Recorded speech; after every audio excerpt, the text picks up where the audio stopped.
दुनिया के मित्र दोस्त आप आसानी से बन सकते हो, लेकिन परमात्मा का मित्र बन जाना सबके बस की बात नहीं है। वैसी योग्यता, वैसी क्षमता हमारे अंदर नहीं है। कामी, क्रोधी, लोभी, मोही आदमी के मित्र हम आसानी से बन जाएंगे, लेकिन परमात्मा सर्वगुण संपन्न है। और उस प्रकार के सर्वगुण संपन्न जो मानव होगा,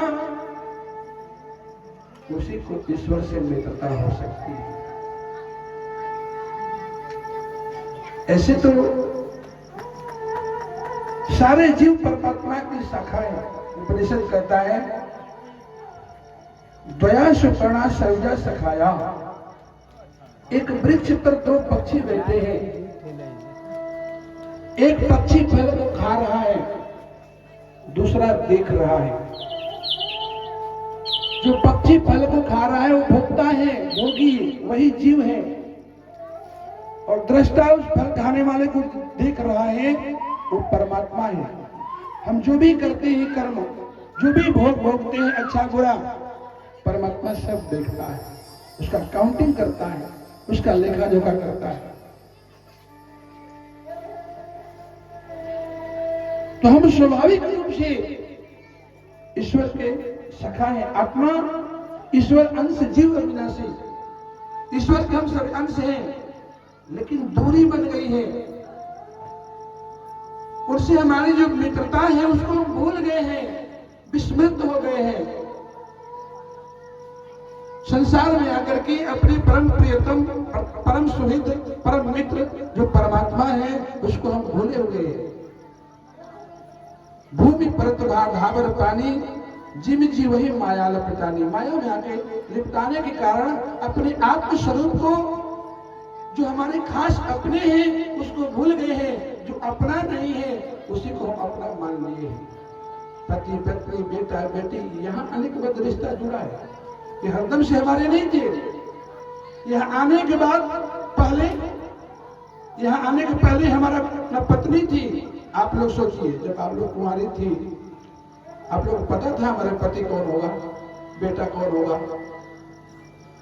ढूंढते ढूंढते माता पिता ने बर खोजा, तो लगा कि हमारे पति है, हमारे अपने हैं।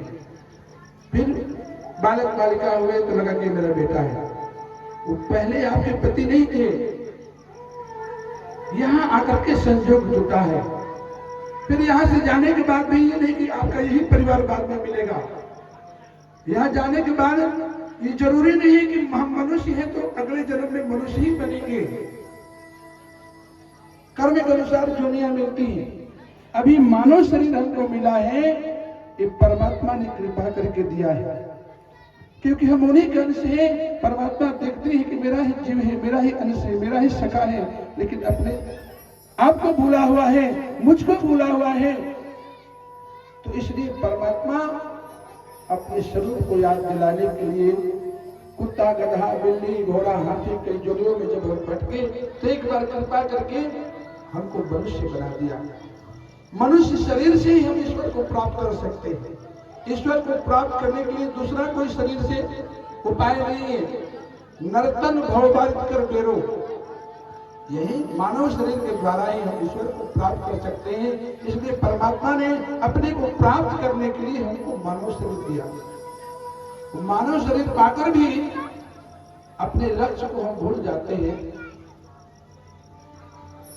मनुष्य का एकमात्र अंतिम लक्ष्य ईश्वर प्राप्ति है। मानव जोनी का एकमात्र अंतिम लक्ष्य ईश्वर प्राप्ति है। उस अंतिम लक्ष्य को भूल करके हम सांसारिक लक्ष्य को अपना लक्ष्य बना लेते हैं। हम डॉक्टर बनेंगे, इंजीनियर बनेंगे, कलेक्टर बनेंगे, हमारा ऐसा मकान हो, हमारे ऐसी गाड़ी है, ये लक्ष्य रखते हैं और इसी में पूरा जीवन बिता देते हैं और माया के चक्र से छूट नहीं पाते हैं। संत बताते हैं मनुष्य में और पशु में अंतर क्या है। हम भी भोजन करते हैं, वो भी भोजन करता है। हम भी सोते हैं, वो भी सोता है। हम भी बाल बच्चा पैदा करते हैं, पशु भी करता है। अपने प्राण को हमको भी डर है। पशु पक्षी भी अपने जान के लिए डरते हैं, तो हम में और पशु में अंतर क्या है? संतों ने कहा